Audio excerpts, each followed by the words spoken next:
Hello students, welcome to my channel.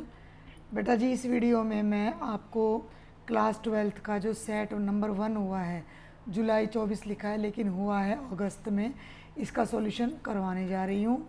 तो start करते हैं सॉल्यूशन। 40 मार्क्स का आपका ये सेट है और 90 मिनट्स का था। ठीक है, तो सबसे पहले हम देखते हैं सेक्शन नंबर ए, जिसमें 11 क्वेश्चन है, एक एक नंबर के। इंस्ट्रक्शंस वगैरह आपने सारी पढ़ ली होंगी, तो हम डायरेक्ट सॉल्यूशन स्टार्ट करते हैं। देखो बेटा, क्वेश्चन नंबर 1 में क्या कहता है ये, a relation R in any set A. ध्यान देना, सेट ए है और आर रिलेशन है ए से ए पर, वो सिमेट्रिक कब होगा? तो एक सिंपल सी बात है, कोई भी रिलेशन सिमेट्रिक कब होता है? जब ए कोमा बी अगर आर को ऑलरेडी बिलोंग कर रहा हो और बी कोमा ए भी आर को बिलोंग कर जाए, यानी ए बी से रिलेटेड हो, यानी ए बी राम लक्ष्मण का भाई पहले से है और लक्ष्मण राम का भाई हो जाए तो सिमेट्रिक हो जाएगा। अब जो करेक्ट ऑप्शन है वो ये है आपका, ध्यान से देखो, थोड़ा और जूम कर दूँ। बी ऑप्शन पे ज़रा आप फोकस करो। ठीक है, ये कहता है कि A1 A2 आर को बिलोंग करें, यानी कि A1 A2 का भाई है और A2 भी A1 को बिलोंग कर जाए, आर को, for all A1 A2 belonging to A यानी सेट। मतलब सेट के जितने भी एलिमेंट्स हैं, अगर उनका रिलेशन रिवर्ट हो जाता है तो हमारा रिलेशन क्या कहलाता है? सिमेट्रिक। तो इसका सही आंसर ऑप्शन बी हो जाएगा। सेकंड पर आ जाओ। ए कोई आपको सेट दे रखा है जिसके अंदर 3 एलिमेंट्स हैं, 1 2 3। The number of relations containing 1 2 and 1 3, मतलब ऐसे कितने रिलेशन होंगे which are reflexive and symmetric but not transitive, और उनके अंदर 1 2 भी आना चाहिए और 1 3 भी। ध्यान देना भाई, ये रिलेशन है, इसमें 1 2 डाल दिया और बेटा 1 3। अब रिफ्लेक्सिव होने के लिए 1 1 का होना बहुत ज़रूरी है और 2 2 का होना बहुत ज़रूरी है और 3 3 का। सिमेट्रिक होने के लिए अगर 1 2 इसके अंदर है तो 2 1 भी इसके अंदर होना चाहिए, 1 3 इसके अंदर है तो 3 1 भी इसके अंदर होना चाहिए। सुन रहे मेरी बात? इन तीनों से तो रिफ्लेक्सिव हो गया, इन तीनों का उल्टा तो इसी में ही है, 1 2 का उल्टा 2 1, 1 3 का उल्टा 3 1 इसमें है, तो ये रिलेशन हमारा सिमेट्रिक भी हो गया। लेकिन ये रिलेशन हमारा ट्रांजिटिव नहीं है। क्यों नहीं है वो भी देखते हैं। या ट्रांजिटिव क्यों नहीं है ये देखो, 3 1 इसमें है और 1 2 है। ध्यान देना, 3 1 बिलोंग कर रहा है और 1 2 बिलोंग कर रहा है, तो अगर 3 2 बिलोंग करता तभी तो ट्रांजिटिव होता है ना। तो ये एक ऐसा रिलेशन आ गया जो रिफ्लेक्सिव है, सिमेट्रिक है, लेकिन ट्रांजिटिव नहीं है। अब इसके अलावा अगर तुम कोई और एलिमेंट इसमें डाल दोगे, अगर मैं मान लो इसके अंदर 2 3 डाल दूँ, तो अब ये सिमेट्रिक नहीं है क्योंकि 3 2 भी डालना पड़ेगा। समझ रहे मेरी बात को? या मैं इसमें केवल 3 2 डाल दूँ, इसको ना डालूँ, तो ये सिमेट्रिक नहीं बनेगा। तो ये अकेला ऐसा रिलेशन होगा जो रिफ्लेक्सिव है, सिमेट्रिक है, लेकिन ट्रांजिटिव नहीं है। तो ऐसा केवल एक ही उत्तर पॉसिबल है। तो सेकंड का करेक्ट आंसर ऑप्शन ए आ जाएगा। आगे बढ़ूँ, थर्ड क्वेश्चन देखेंगे। प्रिंसिपल वैल्यू, बिल्कुल वर्बल सा क्वेश्चन है, सेकंड चैप्टर में आपका बार बार आता है। सीकेंट इनवर्स की ब्रांच होती है 0 to pi minus pi by 2। Detail देखनी है, मैंने 12th का 90% सिलेबस अपलोड किया हुआ है, वहाँ पर देख लीजिए। फोर्थ पे आ जाओ। 2 matrix a i j and b i j are equal, अगर इनके कॉरस्पॉन्डिंग एलिमेंट्स इक्वल है, कॉरस्पॉन्डिंग का मतलब ए आई जी अगर बी आई जी के इक्वल है, डिफरेंट ऑर्डर के हैं इक्वल नहीं होंगे, ऑर्डर नहीं है तो भी इक्वल नहीं होंगे। और यहाँ ये क्या कह रहा है कि A1 2 B2 1 के इक्वल हो, जो कि बिल्कुल नहीं है। तो ये वाला हमारा करेक्ट ऑप्शन हो जाएगा। थोड़ा मुझे थ्रोट में प्रॉब्लम है, इसीलिए मैं लेक्चर आपके लिए नहीं अभी बना रही थी, तो मैं अभी कोशिश कर रही हूँ कि 2 सेक्शन अब डाल दूँ, 2 बाद में डाल दूँगी। चलते हैं क्वेश्चन नंबर 5 पर, और अब सॉल्व करेंगे क्वेश्चन नंबर 5, जो कि कम से कम 3 नंबर में इसको देना चाहिए था। बहुत ही लंबा क्वेश्चन और इसका आंसर भी बहुत बकवास है। अगर डायरेक्ट आंसर पूछा होता तो भी 1 नंबर में चल जाता। तो देखते हैं question number 5, differentiate the function. अब ये फंक्शन है, अभी देखो y is equal to 2 under root है, तो मैं इसको लिख लेती हूँ कोटेंजेंट x² पूरे की पावर 1/2। इस 1/2 से ये स्क्वायर नहीं कैंसिल होगा क्योंकि ये होल स्क्वायर नहीं है, केवल एंगल पर स्क्वायर है। इसको करना है डिफ्रेंशिएट, तो कर दो भी differentiate y dash 2 as it is, ये जो पावर है 1/2 ये आगे आ जाएगी। फिर कोटेंजेंट एक्स स्क्वायर की पावर हो जाएगी -1/2 और फिर हम डिफ्रेंशिएशन कर देंगे कोटेंजेंट एक्स स्क्वायर की। इस 2 से ये 2 कैंसिल हो गया, ठीक है। अब भैया कोटेंजेंट एक्स स्क्वायर की पावर -1/2 है, इसको चाहो तो डिनोमिनेटर में ले जा सकते हो, नहीं तो एक बार मैं एज इट इज लिख देती हूँ। अब ध्यान देना, कोटेंजेंट एक्स की जो डिफ्रेंशिएशन होती है वो माइनस कोसिकेंट स्क्वायर एक्स होती है। अब यहाँ पहले से ही एक्स स्क्वायर है, तो ये हो जाएगा minus cosecant square x square, और इस एक्स स्क्वायर को फिर डिफ्रेंशिएट करोगे तो 2x। अब ये क्वेश्चन हिसाब से यहीं ख़त्म हो जाना था, लेकिन आपके आंसर में कोटेंजेंट कोसिकेंट कहीं नहीं है, साइन कॉस पे पहुंच गया है, और बस यही इस क्वेश्चन का ड्रॉबैक है, इसीलिए ये लंबा है। अगर ये 1 नंबर का था तो ऑप्शन नहीं देने थे, डायरेक्ट यहीं पर आप छोड़ सकते थे। अभी हमें इसको एक्सपेंड करना पड़ेगा। देखो ऊपर तो ये माइनस है ना, तो ये माइनस का तो 2x आ जाएगा, साथ में आ जाएगा कोसिकेंट स्क्वायर एक्स स्क्वायर, और डिनोमिनेटर में आ जाएगा ये नेगेटिव है, तो ये कोटेंजेंट एक्स स्क्वायर की पावर 1/2 यानी इसका अंडर रूट। यहाँ तक भी चल जाता, लेकिन नहीं भैया, इसको तो साइन और कोस में आंसर चाहिए, हम देंगे। देखो अब ज़रा, कोसिकेंट थीटा होता है 1/sin थीटा, तो इसको मैं 1/sin में कन्वर्ट करूँगी, ध्यान देना। तो ये हो जाएगा -2x डिवाइडेड बाय, बहुत ध्यान से देखना, ये हो जाएगा साइन स्क्वेयर एक्स स्क्वेयर, और इसको भी साथ के साथ कोस साइन में बदल लो, cos x square by sine x square का अंडर रूट। थोड़ा सा छोटा कर लेते हैं, दिख गया आपको? अभी ये दिख गया। आगे चलती हूँ, -2x डिवाइडेड बाय, अब सुनो, थोड़ा सा मैं लंबा कर रही हूँ आपको समझाने के लिए, साइन स्क्वेयर एक्स स्क्वेयर, इसको तो एज इट इज लिख दिया। अब इसकी भी दोनों टर्म्स को ना सेपरेट कर लो, ये तो बन गया कोस एक्स स्क्वेयर का अंडर रूट, और नीचे भी साइन एक्स स्क्वेयर का अंडर रूट आएगा, जिसे मैं पावर में बदल के 1/2 कर रही हूँ, ठीक है। आगे बढ़ूँ, अब देखो ये भी साइन, देखो ये साइन स्क्वेयर एक्स स्क्वेयर, और ये देखो यहाँ कर रही हूँ मैं, साइन स्क्वेयर एक्स स्क्वेयर है, और नीचे साइन एक्स स्क्वेयर की पावर 1/2 है। ये जो स्क्वेयर है इसको यहाँ से हटाकर यहाँ ले जाओ, तो दोनों का बेस सेम है, तो पावर माइनस हो जाएगी, और ये हो जाएगा साइन एक्स स्क्वेयर की पावर 2 - 1/2। समझ में आ रही मेरी बात? थोड़ा इतना मुश्किल नहीं है, अगर हम पुट करके करते तो थोड़ा लंबा हो जाता। भाई ये और ये सेम बेस है, इस पे पावर 2 है और इस पे पावर 1/2 है, सेम बेस है, तो पावर को माइनस कर दो, तो ऊपर तो रह गया -2x। अब 2 में से 1/2 को माइनस करोगे तो 3/2 आएगा, तो ये बन गया साइन एक्स स्क्वेयर की पावर 3/2, साथ में कोस एक्स स्क्वेयर का अंडर रूट। क्लियर हो गया? और आगे चलती हूँ, अब ये जो पावर 3/2 है इसको अलग अलग कर लो, -2x by sine x square की पावर 1, और भाई साइन एक्स स्क्वेयर की पावर 1/2, और कोस एक्स स्क्वेयर का अंडर रूट। भाई 1 + 1/2 3/2, इन दोनों को मिक्स कर लो क्योंकि दोनों अंडर रूट हैं। तो ये हो जाएगा -2x by sine x square as it is, इन दोनों को मर्ज कर लो, तो ये बन गया sine x square into cos x square का अंडर रूट।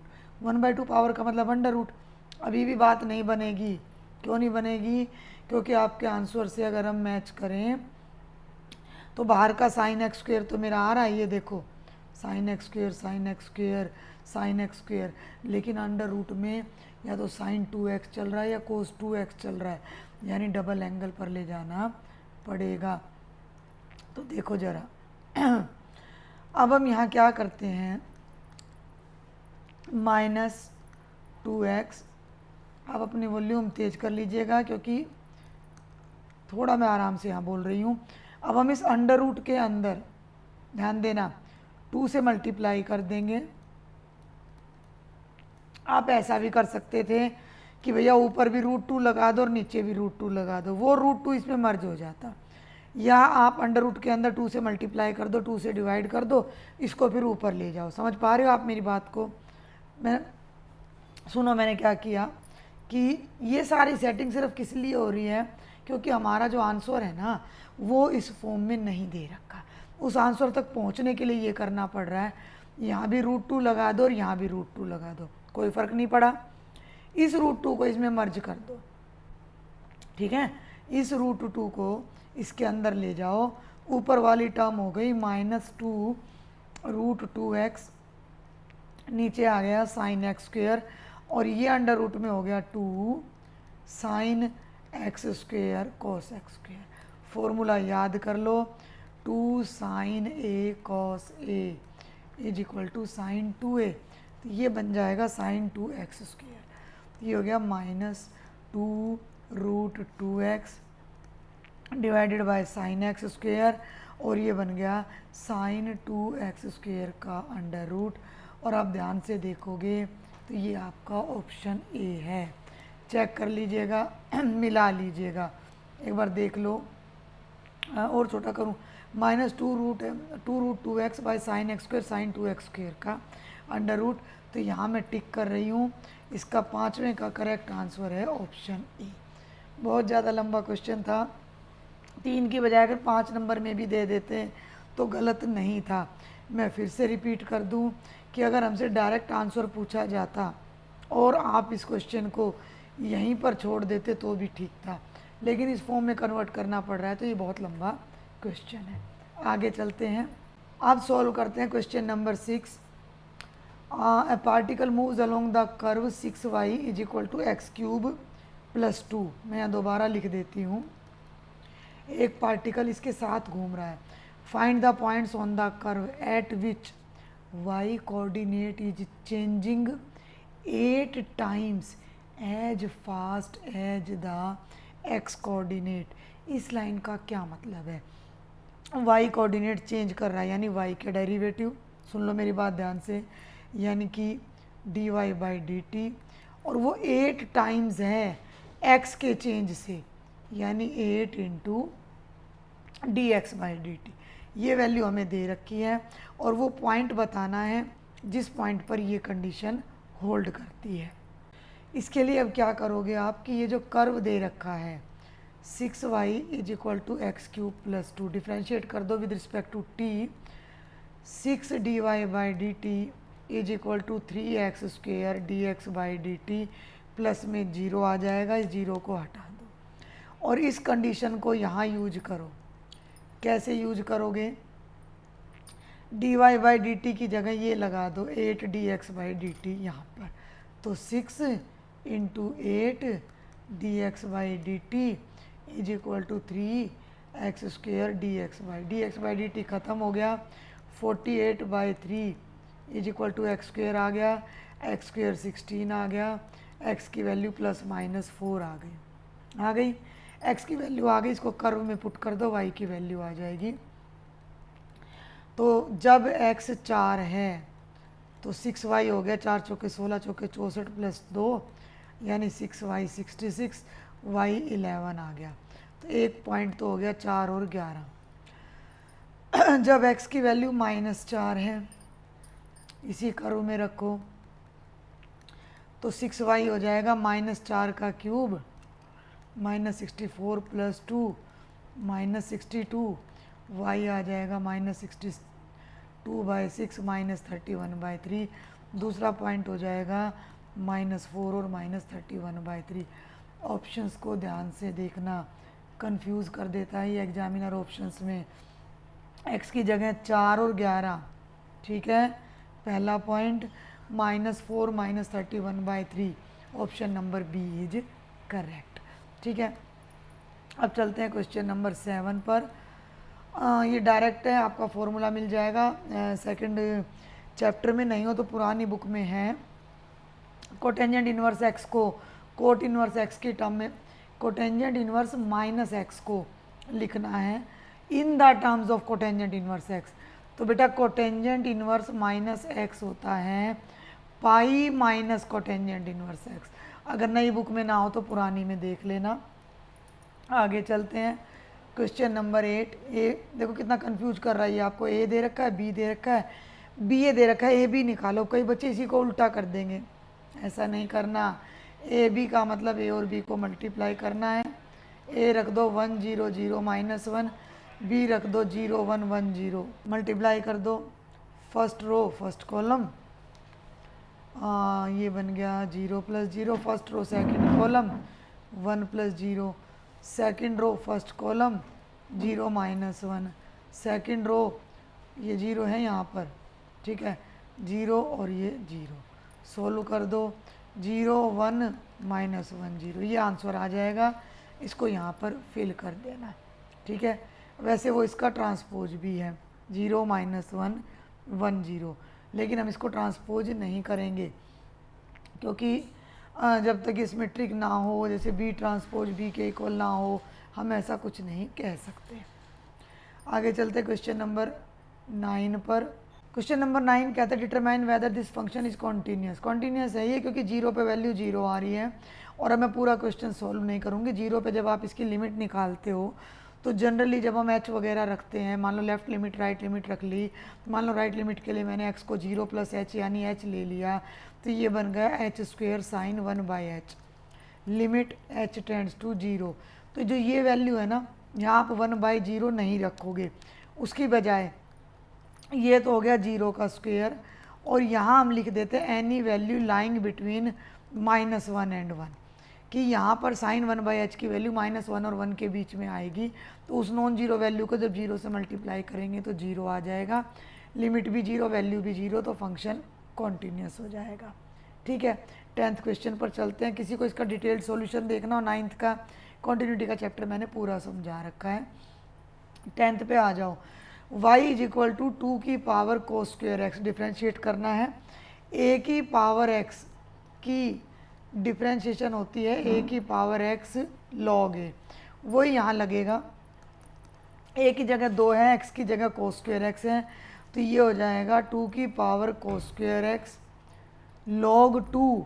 लेकिन अब आप cos² x को एक बार फिर डिफ्रेंशिएट करोगे, ये बन गया 2 की power cos² x into log a।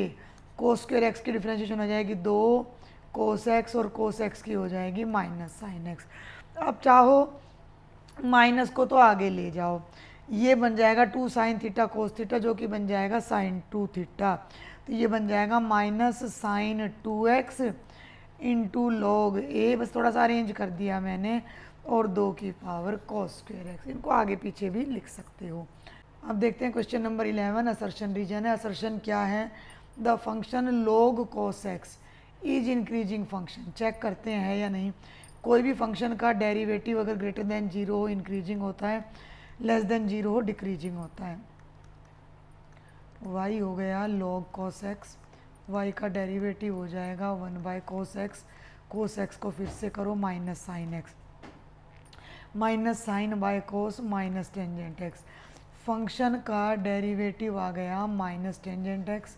Interval इसने दे रखा है 0 to π/2, यानी फर्स्ट क्वाड्रेंट में टेंजेंट पॉजिटिव होता है, उसके आगे माइनस लगा दोगे तो नेगेटिव, यानी कि फर्स्ट डेरिवेटिव नेगेटिव आ रहा है।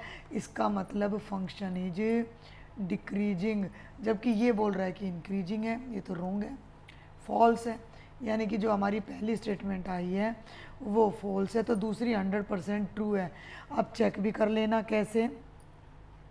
The point on this curve y coordinate is changing, फिर से वही बात आ गई, dy/dt is 6 times of dx/dt। इसको सॉल्व करो तो dy/dt आ रहा है 2x dx/dt। जब इसको इसमें पुट करोगे तो 0.3,9 आएगा, ये ट्रू है, ये फॉल्स है, तो डी ऑप्शन आपका करेक्ट हो जाएगा। तो ये था आपका कंप्लीट सेक्शन है। कोई डाउट है, कोई क्वेरी है तो आपने मुझे ज़रूर लिखना है टेलीग्राम पे या कमेंट बॉक्स में। जल्दी से सेक्शन बी देखते हैं और अब सॉल्व करते हैं बेटा सेक्शन बी। 2-2 नंबर के 3 क्वेश्चन हैं, तीनों ही बड़े आसान से क्वेश्चन हैं। शो दैट सिग्नम फंक्शन, एक तो ये सिग्नम फंक्शन नहीं है, केवल फंक्शन है। From N to N given by f n plus 1/2 if n is odd n/2 if n is even for all n belonging to N state whether function is bijective. थोड़ा सा हम इसको एक बार practical करके देखते हैं। N domain, N को domain, 1 2 मतलब दोनों ही एन है। ये क्या कह रहा है फंक्शन में, अगर एन ओड है यानी मान लो एन 1 है तो उसकी इमेज आएगी 1। एन इवन है तो उसकी इमेज आएगी 2/2 यानी 1। ध्यान से देखना, यानी 1 की इमेज भी 1 और 2 की इमेज भी 1। 1 1 तो नहीं है, 3 की इमेज भी 2 और 4 की इमेज भी 2, तो 1 1 तो नहीं हुआ। तो आप इसको कैसे लिखोगे कि 1 की इमेज निकालो। पहले आप सुनो मेरी बात, 1 की इमेज फाइंड करो। 1 ओड है, ओड की इमेज क्या हो जाएगी 1 + 1/2, 2/2 यानी 1 आ गई। अब 2 की इमेज निकालो, 2 इवन है तो इमेज आएगी 2/2 1। अब आप लिख दो कि 1 is not equal to 2 but 1 की इमेज और 2 की इमेजेज इक्वल आ रही हैं, तो हम कहेंगे कि फंक्शन इज नॉट 1। इसको नोट कर लो, समझ आ गई मेरी बात। मैं इसको इरेज कर दूंगी, फिर हम यहाँ पर ऑन टू को डिस्कस करेंगे। क्लियर है, समझ में आ रही मेरी बात। आगे बढ़ूँ भाई, 1 1 तो है ही नहीं, वैसे भी दिख रहा है। ऑन टू है ये, क्योंकि हर नंबर की प्री इमेज आपको यहाँ 100% मिलेगी। किसी भी नंबर की प्री इमेज या तो वो खुद है या उसका सक्सेसर है। 2 की इमेज या तो उसका सक्सेसर है या उससे भी एक आगे, मतलब हर नंबर की प्री इमेज एग्जिस्ट कर रही है। लेकिन इसको प्रूव कैसे करेंगे? प्रूव करने के लिए हम क्या करते हैं, जिन बच्चों ने पहले नहीं किया है तो वो मेरे सारी वीडियोस देख सकते हैं। चैप्टर 1 2 सब बहुत अच्छे से, बहुत डीपली मैंने एक्सप्लेन किया हुआ है। तो एफ एन से एन पे फंक्शन है, तो हमें दिखाना है कि को डोमेन के हर एलिमेंट की प्री इमेज एग्जिस्ट करती है। तो मैंने मान लिया कि वाई जो है वो को डोमेन को बिलोंग कर रहा है, और इस तरह से बिलोंग कर रहा है कि उसकी कोई प्री इमेज एक्स है। हमें क्या शो करना है कि एक्स नेचुरल है, ठीक है। अब हमें नहीं पता एक्स नेचुरल है या नहीं है। अब इस फंक्शन के बेस पे एफ एक्स की 2 वैल्यू बनेंगी, या तो एफ एक्स होगा x + 1/2 is equal to y, तो x + 1 हो जाएगा 2y, 1 को राइट में ले जाओ, x हो जाएगा 2y - 1। अब y नेचुरल नंबर लिया है मैंने, y एक नेचुरल नंबर है तो y की कम से कम वैल्यू 1 आएगी, तो 2y - 1 की भी कम से कम वैल्यू 1 आएगी, जो कि नेचुरल है। लॉजिक को पकड़ना कि अगर y एक नेचुरल नंबर है तो 2y - 1 भी नेचुरल नंबर है। इसका मतलब जो है वो x भी एक नेचुरल नंबर है, यानी y के लिए जो हमने प्री इमेज ली थी वो नेचुरल आ गई। क्लियर। दूसरा केस क्या बनेगा कि ये प्री इमेज x/2 हो सकती है, तो x हो गया 2y, y नेचुरल है तो उसका डबल भी नेचुरल है, तो x फिर नेचुरल आ गया। अब x हमारा नेचुरल हो गया दोनों हालत में, यानी y की जितनी भी प्री इमेज है वो नेचुरल आ रही हैं, तो आपका फंक्शन क्या हो जाएगा ऑन टू। अब चलते हैं क्वेश्चन नंबर 13 पर। बहुत सिंपल सा है, a इंटू बी आपने फाइंड करना है। ले लेते हैं ए बी, ए है 6 9 2 और 3, बी है 2 6 0। फर्स्ट रो को फर्स्ट कॉलम से कर दो, 6 दूनी 12 जमा 9 7 63। First row second column 6 6 36 9 9 81। समझ गए ना, ये रो और ये कॉलम, तो ये बन जाएगा 0 + 72। फर्स्ट रो फर्स्ट कॉलम 4 जमा 21। फर्स्ट रो सेकंड कॉलम 12 जमा 27, 2 6 12 9, ठीक है। और 0 + 24 सॉल्व कर दो, आ गया आंसर 75 72 25 39 और 20, ये हमारा आंसर आ जाएगा। और जल्दी से देखते हैं सेक्शन नंबर बी का लास्ट क्वेश्चन, ए आपको मैट्रिक्स दे रखा है, ए और बी आपने फाइंड करने कि a square plus a plus b I 0 हो जाए। पहले ए स्क्वेयर निकाल लो। ए स्क्वेयर का मतलब ए को ए से मल्टीप्लाई करना है, 3 2 1 1 कर दो। पहली रो पहला कॉलम देख लेना चाहिए आपको, 9 + 2 ये बनेगा 6 + 2, ये इससे कर दो तो 3 + 1 और ये बन गया 9 + 2 ठीक हो गया, ये हो गया 6 + 2, ये हो गया 3 + 1 और 2 + 1, यानी ये बन गया 11 8 4 और 3।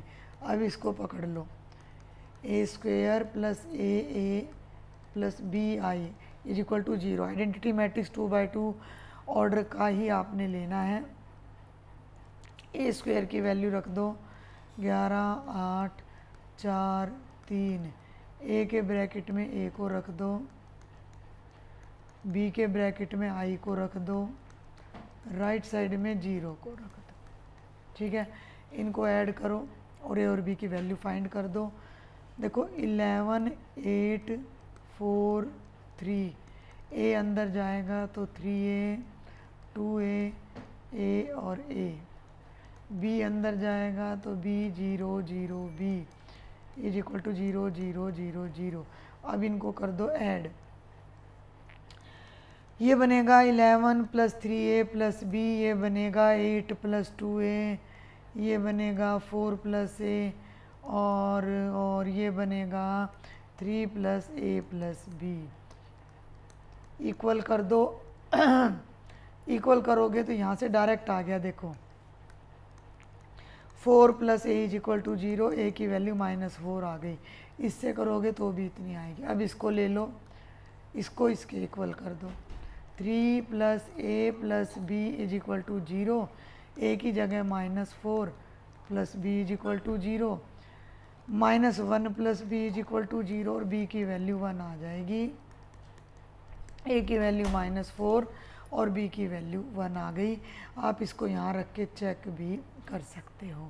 तो ये था बेटा आपका सेक्शन ए। सेक्शन बी थोड़ा सा मेरा गला ठीक हो जाएगा तो बाकी सेक्शंस भी मैं बहुत जल्दी आपके लिए लेकर आऊँगी। तब तक आप इन क्वेश्चंस को देखें।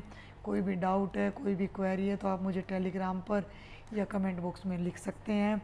चैनल सब्सक्राइब नहीं किया है तो जल्दी से करें और शेयर भी करें। Thank you.